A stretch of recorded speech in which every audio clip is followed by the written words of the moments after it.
this is an iHeart podcast. Guaranteed human.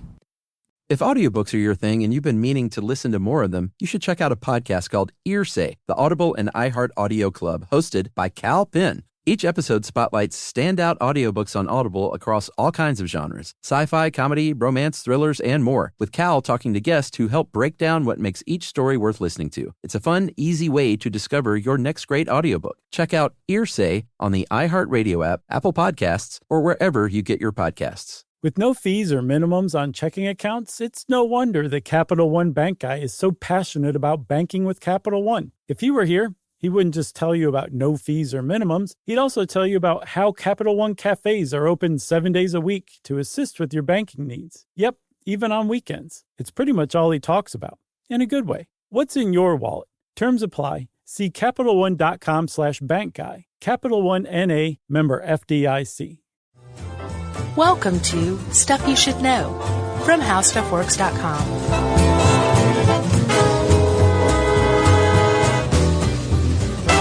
Hey, and welcome to the podcast. I'm Josh Clark. There's Charles W. Chuck Bryant. There's Jerry. Yeah, it's Stuff You Should Know. He just shrugged. Yeah. Like, what are we going to do? That's what we are. Yeah. Episode number? 7-something. Yeah. I have no idea.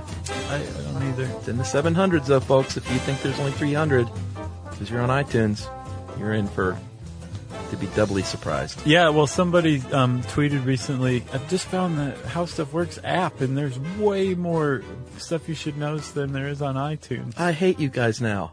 Right. You're like, wait. I was cool with 301, but that's it.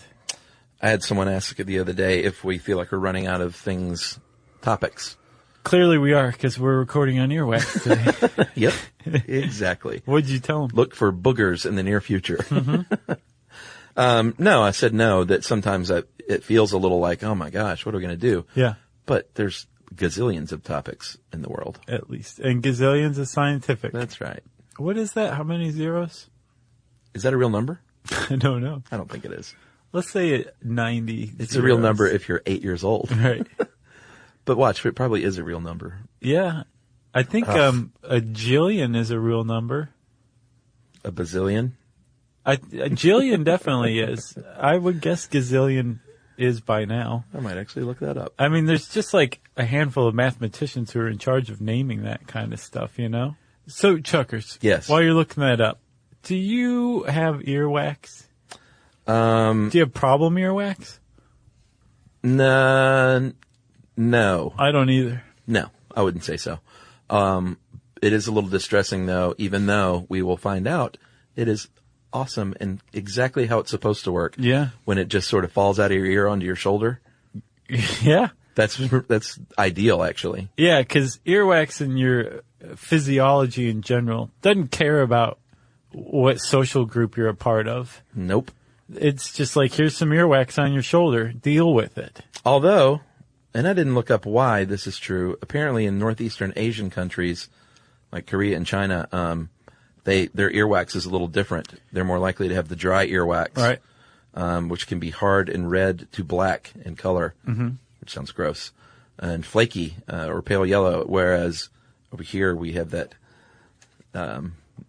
nasty, gooey, orangey mess. Wet earwax is what it's called. Yes. And the reason why, actually, is because of the ABC11 gene. Oh, is that why? Yeah, they isolated the gene that I knew there was a reason. Causes the type of earwax that you get. And it turns out that, the W mutation is, or the D mutation, dry earwax, is recessive. Mm-hmm. So the only way to get dry earwax is if both of your parents have dry earwax, both carry the D gene or D mutation of the ABC11 gene. Well, I have both. Most people are WDs. Oh, okay. Yeah. So you have to get two D alleles, two dry earwax alleles to have dry earwax yourself. If you have a W and a D or two Ws, you're going to have wet. And for some reason... But I have both. Can't... Like one ear's dry and the other's wet? No, like sometimes, if I get the old cotton swab out, which... Now you're introducing something way beyond genetics. That's not even epigenetics. That's human intervention. point is, if I get the cotton swab out, that's when I'll get out the orangey wet stuff. But I'll also have the dry, flaky stuff that falls out sometimes. Probably, I would guess, and I'm no cerumen expert. Yeah. I'm no cerumenist. Now, what's the word? I actually looked it up for someone who studies this. Oh, really? It has to have to do with cerumen. I can't find it. No. So cerumenist isn't ringing a bell? No, it's not. It's wrong? I can't find what it is. Sorry. Okay, well, the person who I'm not a person who studies earwax. Okay. But what I would guess is that when you're digging in there, Yeah. you're getting to the fresher earwax. That's what I think. And then as it works itself further and further out your ear, Yeah. Which is the natural process, it's exposed to drier air, ambient air, and it dries out and flakes off, which is what it's supposed to do. Yeah, I think so. I that's don't probably think you right. have both. I think if you had both, the stuff inside your ear Would be dry and would be flaky. dry as well. Yeah. Okay. All right. Well, that makes sense. So what earwax is, or cerumen, cerumen, is the scientific name. But I'm sure they call it wax. It's the third chubby angel. No, the cerebum. Oh yeah. Okay. It is made up of secretions of a couple of little specialized glands in the skin on the outer third of the ear canal. Yes. So you have your sebaceous glands, and they're going to secrete. And these names all sound so gross. Really? But they're perfect for describing what they are. Yeah, yeah. They secrete sebum, sebum. And then you have an apocrine sweat gland that's modified that produces. It's got a hemi. Yeah, it combines with the sebum, and that's where you get your cerumen. And so sebum in and of itself is fairly normal. If you take your fingertip and rub it alongside where your nose folds into your face. Yeah, I get a little dry skin there. If your stuff is at all oily, that oil is sebum. Oh, okay. So apparently it mixes in your ear with that kind of apocrine gland, like you said, to form cerumen, which is its own thing. It's not just sebum. Right. But all of it is basically a fatty, oily, lipidy compound that's secreted by these glands in the skin cells, specialized glands. Yeah, about 60% keratin, which is a protein. And then, like you said, the fatty acids, you've got dead skin cells, you've got hair follicles. Dead bugs, little bugs. Yeah. Lots of stuff that comes out in this. And like you said. Dust. Probably dust mites then too. Sure. And like you said, it's produced in the inner third of the outer ear. Outer 1/3 of the ear canal. Okay. Yeah. And when it's produced in there, it migrates outward thanks to the motion of the ocean? Right?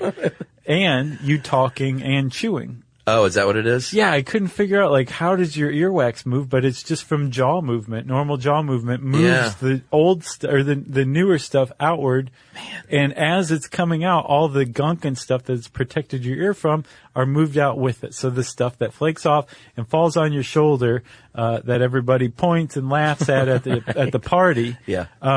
That is filled with all the stuff that your earwax caught along the way. It's a beautiful, elegant process. Probably the most beautiful aspect of the entire human experience. Well, I think you're making a joke, but I really do think that it's the little things like that about I'm amazed about the function of the brain and of course the organs and all that. But just something as simple as that mechanical talking and chewing will work earwax out of your ear. Yeah. It's just so basic, and I think it's awesome. I think it's really cool, actually. I know what you mean. I agree with you. So some people produce a lot of this, I was going to say gross stuff, but... Have you seen Paddington? The movie? Yeah. No, I heard it was really good. It's very good. Super, super cute. Really well done. Why did you see that? Just because it's a cute movie. Really? Yeah. Saw it in theaters and everything. All right. Please tell me you took Yumi. Yeah, okay. Yeah, it was me and Yumi. And as a matter of fact, it was just me and Yumi in the whole theater. But if it's just you and no kids and no Yumi, right. Then it's somebody might want to call the security. And they did. I'm just a Paddington fan. But I am now. Yeah. So anyway, there's a part featuring earwax in Paddington. And Oh, really? It does not celebrate the beauty of earwax. It's the exact opposite. And actually, Yumi was like, "Bleh." Oh, really? It got her. It was really gross, but Interesting. Awesome. Is that a spoiler? Anyway, go see Paddington. Is that a spoiler? Nah, No. Okay. I don't think so. Maybe for like a 5-year-old, Right. you know? So like I said, some people produce a lot of the stuff. Some people don't produce as much, and they don't really know why. But they do know that sometimes stress and anxiety can increase production of earwax, which Makes I think sense. is interesting. Hormones. Sure. The hormones affected, your glands go off. It also said that some drugs can increase your earwax production, and I looked all over and couldn't find the drugs. But if stress and anxiety does, Ayahuasca. I imagine, yeah, or cocaine would probably make you produce more earwax or something. Oh, yeah, when you put that stuff in your ear. Yeah, or something that makes you like chew your jaw a lot. Oh, sure. That could probably get more earwax out. Yeah. Interesting. Never thought about that. I couldn't find anything else. As gross as you might think earwax is, though, it actually is a great thing for your body. And there's a very good reason why you have it, because there are 4 main functions that your earwax is going to serve, my friend. Okay. One of them is it creates an acidic environment That's great. that helps kill bacteria and fungi. Oh, even better. Number 2, it is, well, that's a big deal too, because your inner ear like that is really a place where fungus and bacteria would thrive, because it's moist and dark. And you know what we always say about moist, dark places. Fungi thrives. That's right. The thing is it doesn't seem like that'd be a big problem to have fungi in your ear, but it would, because it would affect things like your balance, nausea, earaches. It just wouldn't be good. So the fact that earwax produces an acidic environment alone makes earwax a beautiful thing and to be celebrated. So if we could just stop there. We could, but you can go on. Like you said, there's 4, and that was just 1/4 of these benefits that earwax bestows. Secondly, it is a lube.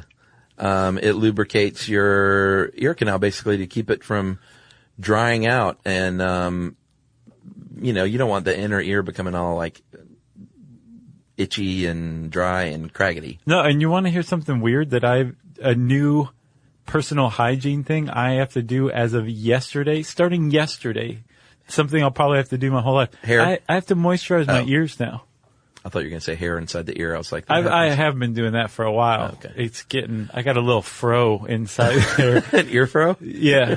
But no, like taking moisturizer and like rubbing it on my ears, because I got a haircut yesterday and like my ears were exposed, and all of a sudden I'm like, wait, why is like there a streak of white on my ear and they're bright red? And I realized like my ears are chapped, and that is brand new, or else I just noticed it. So I'm an ear moisturizer now. Yeah, you had that 70s ear muff hairstyle cut off of your ears. Right. So your ears were exposed? Yeah, it was pretty 70s, wasn't it? Well, I was growing my hair out to create like a blank slate of, that could be worked with. It was kind of longish for you. Man, it was really long. And it was that 70s like earmuff thing. Wasn't quite. It was getting there. It looks good. Very nice. Thanks. Sure. Did that make you uncomfortable? No, I was fishing for that. Oh, okay. That's the whole reason I brought that story up. You looked either sheepish or really uncomfortable with that. A little bit of both. All right, gotcha. All right, number 3 on top 4 things that earwax does is your cerumen and your hair fall. Just like Letterman. Exactly. It's going to discourage everyone's worst nightmare, which is a spider crawling in there, which I covered, that happened to Emily. I think I talked about that on one of the shows. Right. That was genuinely one of the most awesome things that I've ever experienced, because it did not happen to me. Wasn't there a picture? Didn't you post a picture of it or something like that? No, but I think I posted a picture of a happening to some woman in China, I think. Okay. That was frightening. And it was a picture of a spider looking out of the woman's ear canal, right? Yeah. Yeah, but Emily's, if people haven't heard this story, it was, I think it was in the middle of the night or something. She was like, I got this weird fluttering in my ear, and I don't know what's going on in there. And I was like, well, I took her in the bathroom and shined a light. And I was like, holy crap. And the spider eye thing worked, didn't it? With the flashlight. Remember, Did it? if you look at I don't know. Jerry's saying yes. Yes. Okay. So there you go. Well, all I remember thinking is, Emily, I don't want to have to break this to you, but you have a spider in your ear. You didn't chloroform her first? I should have. Yeah, you should. Yeah, she was not excited about I'm that. sure. She was not pumped. But what was the process for getting it out? Well, I looked on the internet super quickly, to see how, and they said to flush it out and, use some tweezers. Just a little warm. Oh my gosh, you did use tweezers? Yeah, and I put the water in there, and it kind of loosened it up, and went in there and got the tweezers, and I was like, "Look at this." How big was it? Oh, I mean, it wasn't huge, but it was enough spider for her taste. Sure. Yeah, more than enough, right? Dude, I can't imagine that. Some people sleep with Vaseline in their ears. To prevent that? To keep bugs from crawling in. Yeah, that is a thing. Yeah, I mean, people don't want bugs in their ears. No, but that's that's a severe paranoia, I think, if you're sleeping with earmuffs or Vaseline in your ears. Yeah. Earmuffs, I hadn't thought about that. Oh, so you did Vaseline. All right, and number 4, finally, is your earwax is going to trap some dead skin and hair cells, and basically all of that junk to carry it back out to keep it clean. So It sounds sort of counterintuitive to trap that stuff, but it's trapping it so it can carry it out. And if you didn't have the earwax, it would just go in there. Right. And if you chew things like celery and you talk, then the earwax is going to work its way out in a slow process where all this stuff is cleaned out and you don't ever have to do anything with it. Under ideal circumstances. Not always are circumstances ideal, and we'll talk about how things can go wrong after this. Stuff you should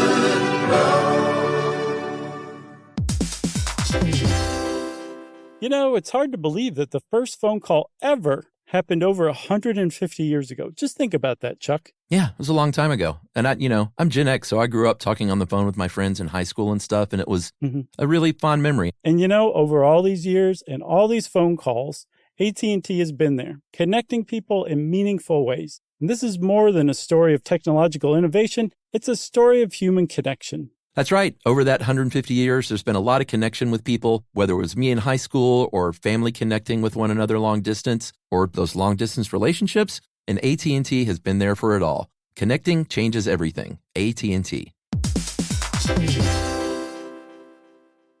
The springtime thaw is finally here. Flowers are blooming. Days are longer.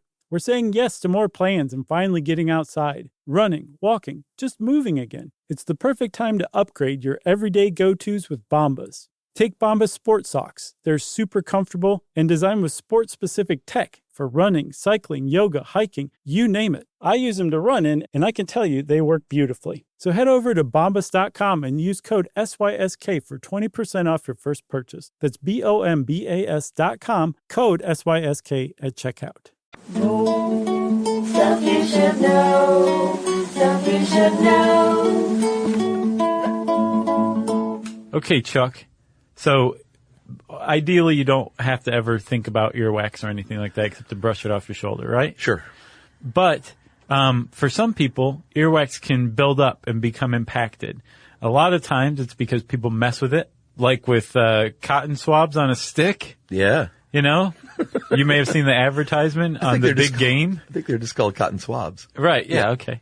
So when if you use that, a lot of people use those to clear out their earwax, right? Yeah, you're not supposed to. No, it's doing the exact opposite because your earwax is created and moves from the outside third of your inner ear.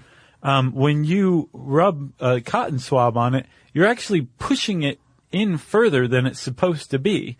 And it can't get out as easily there. So what you're going to do eventually is have earwax buildup. Yeah, and it's so hard to get people to not do that because it's so rewarding when you get out of the shower and you use that swab and you get that orange skunk and you're like, oh man, I'm so glad that's out of my body.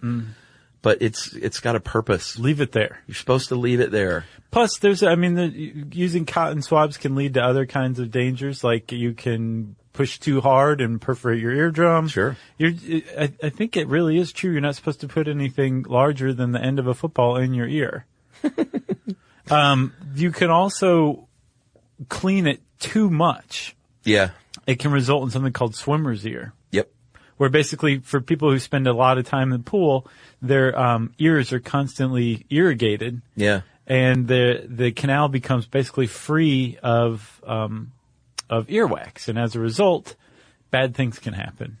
Yeah, and they say if you do have swimmer's ear, put a few drops of slightly acidic, not acid, not like hydrochloric acid. Hey, just put a 55-gallon drum of hydrochloric acid in there. What is a slightly acidic fluid, I wonder? Maybe lemon juice? That's what I would guess. That's probably what I would do.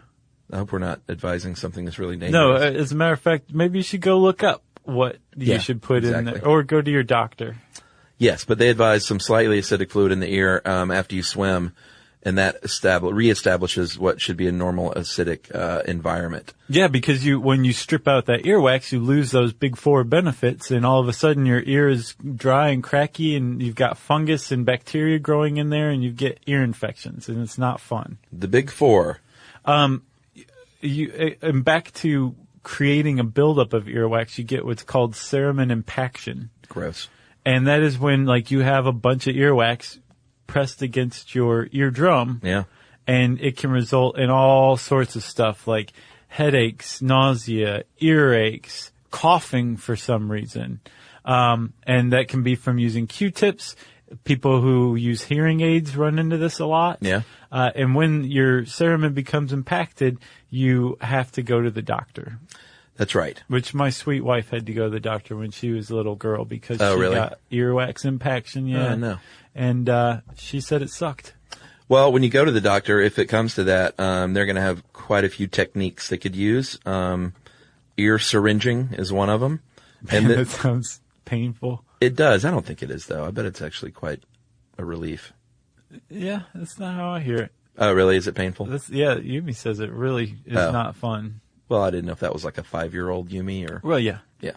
But even as an adult, she remembers it as not being very fun. Is this Paddington Yumi? Right. Maybe that's why she had such a reaction. Maybe. They'll use other instruments. Sometimes they'll use a microscope. That'd be weird. To magnify the ear canal. They shout into it to shatter your earwax. And some people have a more narrow ear canal. Yeah. Or if you have a perforated eardrum or something, that can be a problem.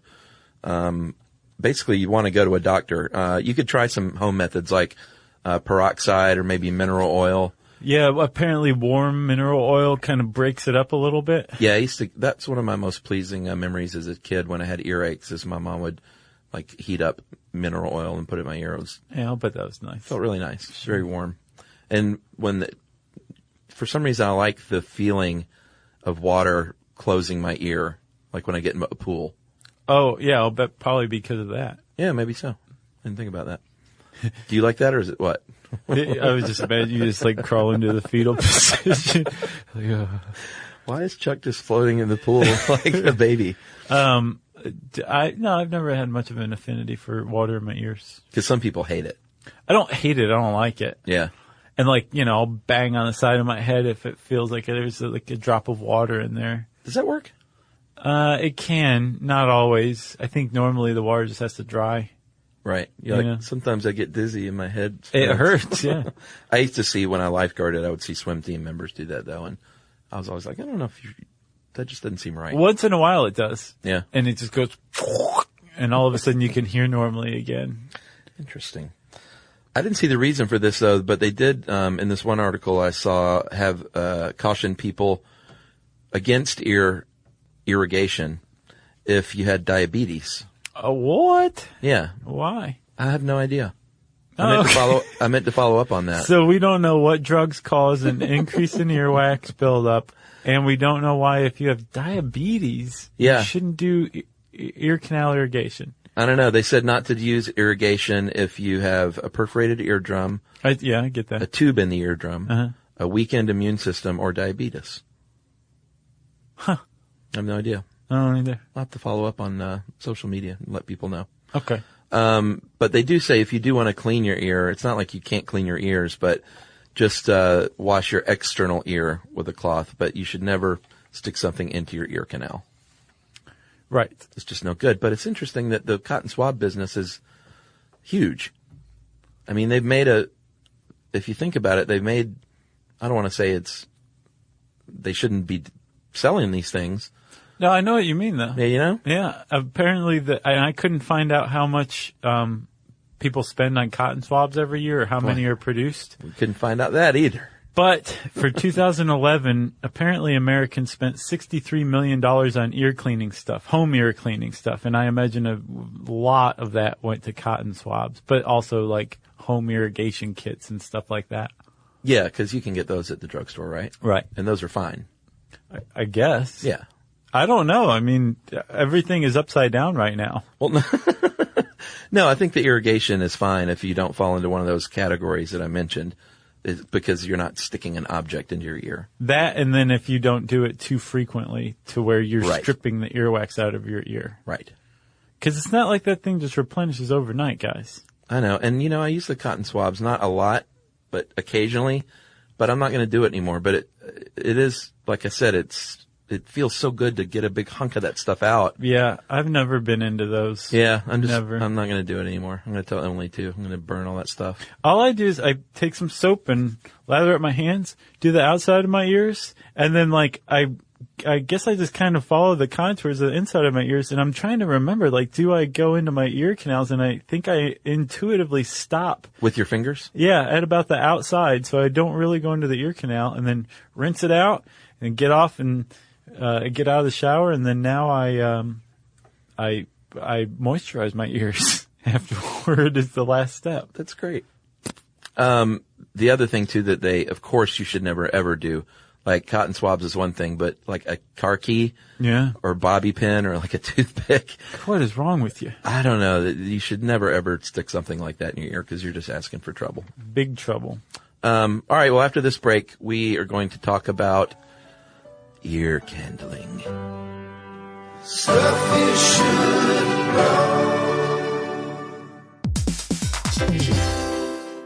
know. It's hard to believe that the first phone call ever happened over 150 years ago. Just think about that, Chuck. Yeah, it was a long time ago. And I'm Gen X, so I grew up talking on the phone with my friends in high school and stuff, and it was a really fond memory. And over all these years and all these phone calls, AT&T has been there, connecting people in meaningful ways. And this is more than a story of technological innovation. It's a story of human connection. That's right. Over that 150 years, there's been a lot of connection with people, whether it was me in high school or family connecting with one another long distance or those long distance relationships. And AT&T has been there for it all. Connecting changes everything. AT&T.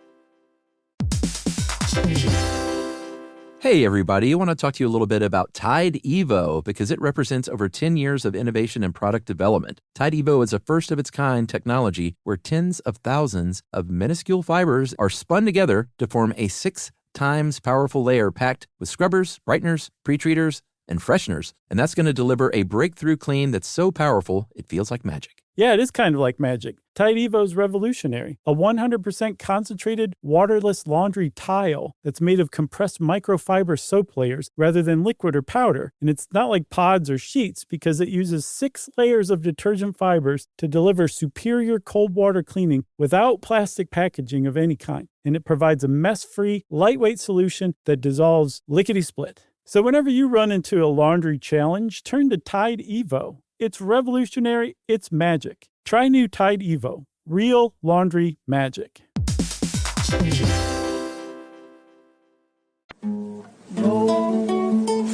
should know. Stuff you should know. All right, so Chuck, you teased everybody with ear candling. Why don't you tell everyone what that is? It's hokum. Okay. Describe the hokum. Well, ear candling, and a lot of people don't know this, I think. I think a lot of folks say, oh my gosh, it's the best thing ever. It is also known as auricular candling or coning, and it is a procedure in which you put a cone-shaped, waxy cone-shaped device in the ear canal, and it's got usually like a plate underneath it between the cone and your ear. Right. And you light it on fire, and supposedly what it does is You stick the thing in your ear. light it on and fire. then light it on fire. Yeah. Supposedly what it does is it creates a vacuum to pull out impurities. Right, because the flame supposedly needs oxygen. Well, the flame definitely needs oxygen to burn. Yeah. And it's getting its oxygen by sucking it out of the ear canal through the cone. Right. Hence creating a vacuum. And as it does, like you said, it sucks out impurities in the earwax and supposedly also clears your sinuses. Right. And, clears the plaque out of your dendrites and all sorts of stuff like that. Yeah, this one article by Lisa Rosen, MD, said that she went to, and this is in the 90s, but she went to a Discovery Expo in Atlanta and said that they had ear candlers there in one of the exhibitions, and the lady said that ran the booth, quote, "It cleans the whole head, brains and all. They're all connected, you know." Is that quote in there? Oh, yeah. Nice. End quote. And of course it was in Atlanta. I'm like, oh, great. Although that doesn't necessarily mean. That could be anywhere. Yeah, you're right. Sure. But there are a lot of people that think,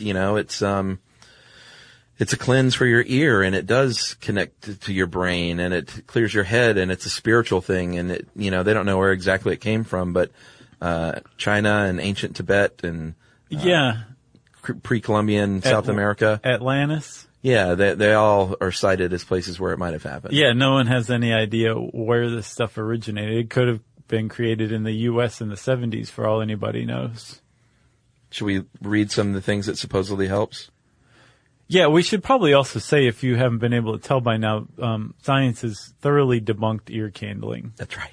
And this is from that article. There's some that Dr. Rosen and some of her colleagues got together and kind of step by step took down the idea.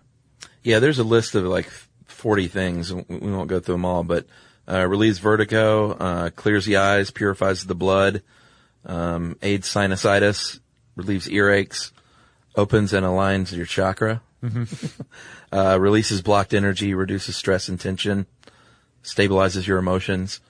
It does none of that because it is just been proven to be an outright, not only fraud, but dangerous. Right. So, and here's why. So, the first one is that, you can't pass liquids and gases through an eardrum that isn't perforated or ruptured. No. So it's not sucking anything out of your inner ear or your, lymph system or your sinuses or your brain. That's why your ears pop when you're in a plane. Right. If you could pass air through there, that wouldn't happen. There would be no atmospheric pressure going on. Right. So that means that sticking an ear candle in your outer ear is not going to suck anything out because it can't pass through. That's point one, right? That's point one.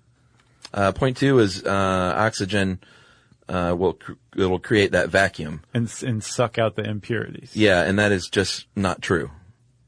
Yeah, apparently they've tested it. And doing trials of ear candles, they weren't able to create a vacuum in any of them. So there's no vacuum created. That's right. There's also the idea that if a vacuum were created, it would suck impurities out. Apparently, after ear candling, some of these, at least one of the same trials, studied the stuff, the residue that was found afterward, like I guess in the stump of the ear candle. Well, yeah, and that's what people point to because there's all this gunk.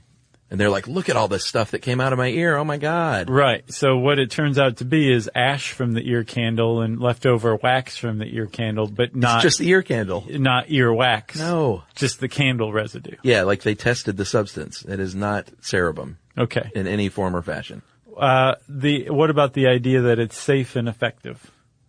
I think we took care of the effective part. Yeah. But the safe thing... Apparently, there's a lot of injuries you can get from it. That you can be burned is one thing. Sure. You can perforate your eardrum. You can get infections. You can get buildup of the candle wax to replace whatever wax you think you're getting out. Yeah, it could have the reverse effect. Exactly. And then one woman actually died from a fire that was caused in 2005 from ear candling. I looked it up. She was doing it, I guess, by herself on her bed, and the ear candle fell out of her ear and caught her bed sheets on fire. And she made it out of her house fine, but she was asthmatic and had an asthmatic reaction to the smoke and died. How did it happen that fast? I don't know. I guess she had some bunch of 1940s like bed sheets or something. Oh, like right. That, they were made out of like some flammable material. Right. There is a company, I won't name the company, but one company that made it, and it came with a 75-page manual and a 30-minute videotape. I guess this was a while ago. It was a videotape. And candles and plate guards and flame retardant cloths and oil and an otoscope. And if you read the flyer with this kit, it says, quote, "It supplies you with everything you need for a safe and effective session of entertainment." Right, for entertainment purposes only. Yeah. Because apparently I think it says that Canada regulates those things, or the U.S. does, as medical devices if they make any health claims. Yeah, I think they're illegal in Canada outright. Gotcha. Or at least they were. I'm not sure if they still are. But, yeah, the FDA won't even, you can't make any kind of claim right on the box. If you get an ear candle at your little health food store, just read it carefully. They can't make any claims. For entertainment purposes only. Because it's a hoot to put a candle in your ear and light it on fire. There was one other thing I came across in the articles you sent me, and I don't know if it's true, but it sounds fantastic. That if you could create a vacuum with an ear candle, the negative pressure created by the vacuum would rupture your eardrum. Right. Which sounds pretty awesome. Yeah. I don't know if it's true. It wasn't backed up with a source or anything like that, and I couldn't find it anywhere else, but it's pretty hilarious. Yeah, so don't ear candle people. And if you write in and say no, you should see the stuff that comes out. It is not your earwax. Yeah, you should put that stuff beneath a gas chromatograph and see what you think. It's proven. This is like, what was it we talked about recently? Crop circles? Oh, yeah, we got heat from that too. People are like, no, it's not proven. What was it? I think it was that. Okay. Well, it was crop circles. When we're like, no, they've proven that these guys came out and said, we made it up. No, I know what they were saying, though. Like, it's just like we were talking about with ESP, just because you can disprove. Right. Some of it doesn't mean it disproves all of it, Yeah. except with crop circles. We should come up with a Stuff You Should Know t-shirt. Friends don't let friends ear candle. That's a good one. Yeah. Yeah, just love your earwax. Yeah, let it fall out on your shoulder and let someone point it out. And you say, that's nature, baby. Yeah. It's because I eat celery. Yeah. If you want to know more about earwax, you can type that word into the search bar at howstuffworks.com. I think we have it down as one word, maybe? Yeah. And I said search bar, which means it's time for listener mail.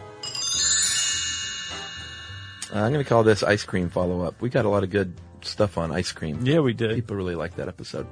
Hey guys, I'm a student at the University of Minnesota, Twin Cities. Started listening to your podcast just this week, and I'm officially hooked.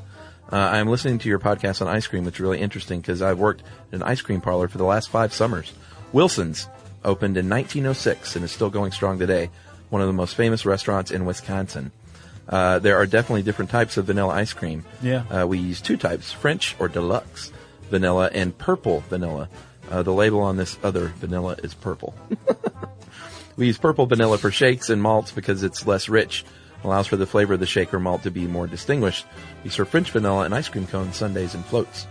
And you mentioned having root beer floats reminded me of an interesting thing that I've noticed. People often get offended when they order a black cow, and we have to ask them what it is. That's because almost everyone has a different idea of what a black cow consists of.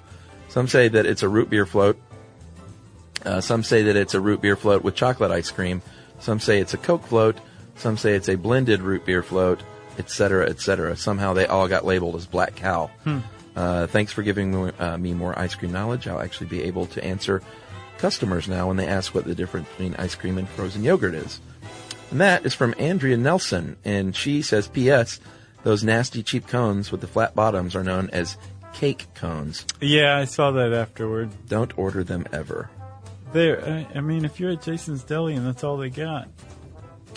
Oh, they have the free ice cream, right? Uh-huh. Yeah. And that's how it was like the day that we recorded ice cream, and I couldn't remember the name of the cone. I think I ended up going that night, and there it was, cake cone. I was like, yes, cake cone. Somebody else called it a wafer cone, but I think that's just wrong. I see where that would come from because it's wafer-esque. Yeah, it makes sense, but yeah. I've never seen it called that before. And that's too close to waffle cone. Right. You know? Right. It makes people confused. So thanks, Andrea Nelson, for that one. Thanks, Andrea. If you want to get in touch with us to say hi or to tell us about ice cream or anything like that, you can tweet to us at SYSK Podcast. You can join us on Facebook.com/StuffYouShouldKnow. You can send us an email to StuffPodcast@HowStuffWorks.com. And as always, you can join us at our home on the web, the luxurious StuffYouShouldKnow.com.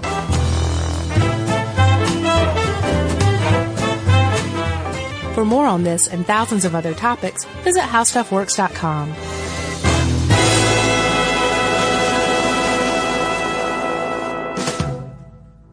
You know, you could be adored by everyone and still completely ignored by your cat. Trust me, I know. But if you feed your cat Sheba, you can go from being ignored to truly adored in 12 days guaranteed or your money back. Sheba has a full menu of products, appetizers, entrees, treats, even a kitten's menu. It's so cute. So Sheba has a product for even the pickiest eater. Like Sheba Puree, it's made with bone broth, they are chef-inspired flavors, it's got a smooth and creamy texture that cats love, and contains no corn, wheat, soy, or artificial flavors. It's food that your cat's gonna love. To learn more, check out Sheba.com. That's SHEBA.com. When it comes to small business, people want to talk to people, not bots, not voicemail. Your customers or clients want a real human connection, and that's exactly what they get with Ruby. Ruby is the virtual receptionist company that takes care of your callers when you're unavailable, in the middle of something, or just don't want to pick up. They can answer, screen, and transfer calls, as well as take messages, collect payments, book appointments, and more. All while saving you time and making the people you serve feel special. It's available 24/7, 365 days a year, and is 100% based in the U.S. See how it works at Ruby.com, or better yet, give them a call at 844-900-RUBY.